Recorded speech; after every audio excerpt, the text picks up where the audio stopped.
Hey everyone, and welcome to this explainer. You know, a lush green lawn is a huge investment. And your mower? Well, that's the workhorse making it all happen.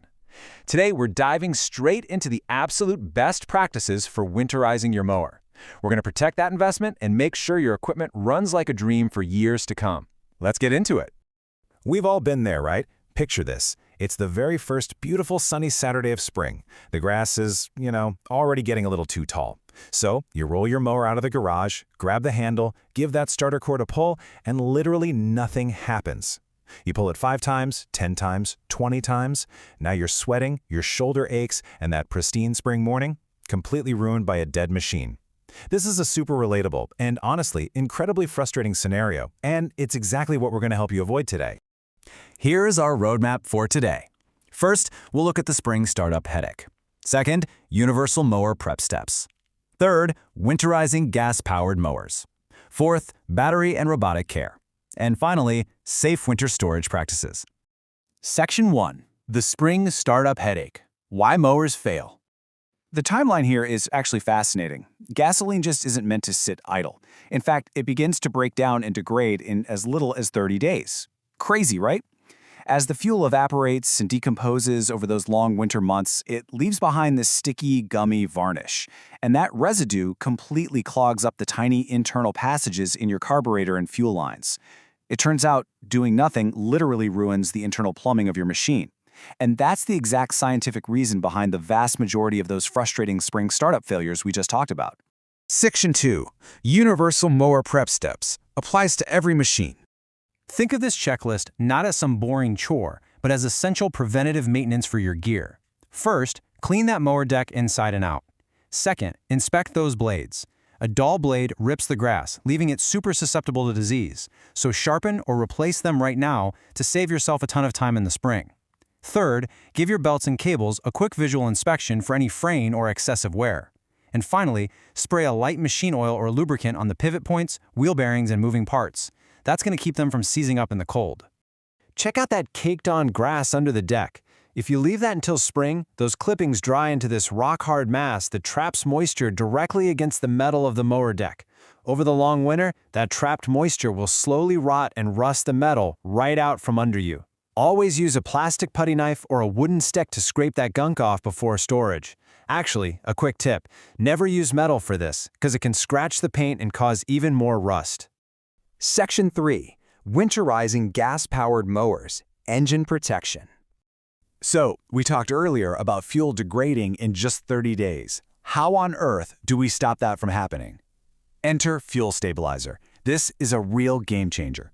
It's a chemical additive that mixes right into fresh gasoline to prevent the fuel from breaking down and creating that gummy varnish we discussed. It essentially extends the life of your gas for up to 12 to 24 months.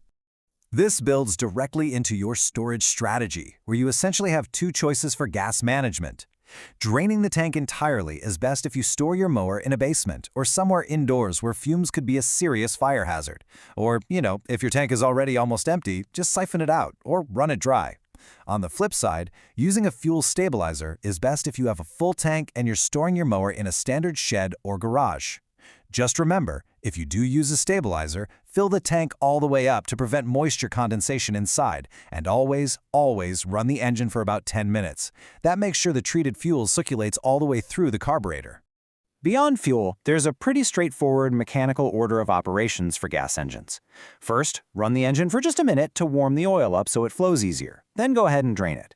Second, refill it. And just a quick, absolutely crucial reminder here, always use specific small engine oil like SAE 30.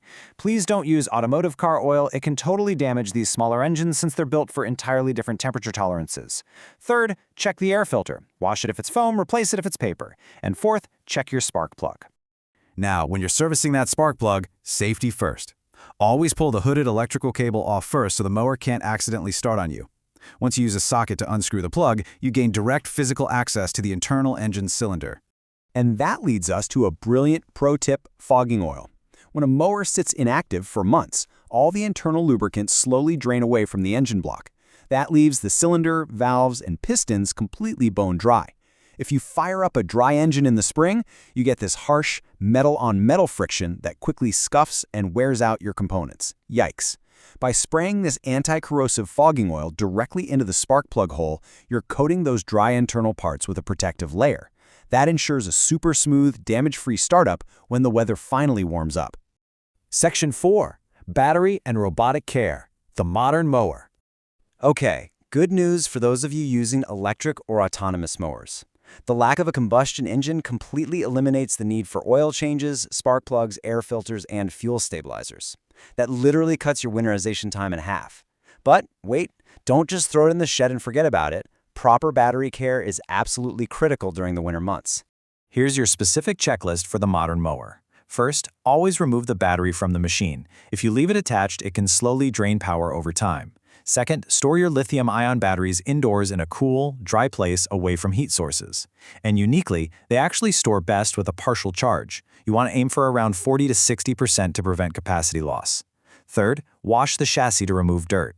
A lot of modern robots have an IPX5 waterproof rating, which means you can just use a low-pressure hose to wash them off. Finally, if you have a smart robotic mower, boot up your phone app and update the firmware. That way, it's got the absolute latest software before going to sleep for the winter. Section 5. Safe winter storage practices, putting it to bed. All right, these environmental tips are absolutely crucial for protecting your newly cleaned machine. Always store it in a dry, enclosed space to avoid those extreme temperature swings that cause rust. If you've got pneumatic tires, park them on a piece of cardboard to keep them off the cold concrete and prevent flat spots. When covering your mower, absolutely avoid airtight plastic wraps. No way, they just trap moisture. You want to use a breathable tarp instead. And here's a surprising but highly effective fact for you. Mice love to nest in mowers and chew through the wires. To keep them away, put down pet-safe bait stations, or just use peppermint oil. Mice absolutely hate the smell of it. As Bill Clutho, a groundskeeping guru over at John Deere, points out, proper shelter is just as important as the oil in the engine. Your manual might seem thick, but those storage instructions are vital. A safe, dry area is paramount. The whole shebang is really just about keeping those harsh winter elements safely at bay. As we wrap up this explainer, I want to leave you with a final provocative thought. Is an hour of simple maintenance today really worth saving hundreds of dollars in repair bills and a completely ruined, frustrating weekend next spring? I think the answer is a resounding yes. Taking the time right now to drain the fuel, clean the deck, and protect the battery ensures that when that first warm spring morning rolls around, your mower is going to roar to life on the very first pull. Thanks so much for joining me for this explainer.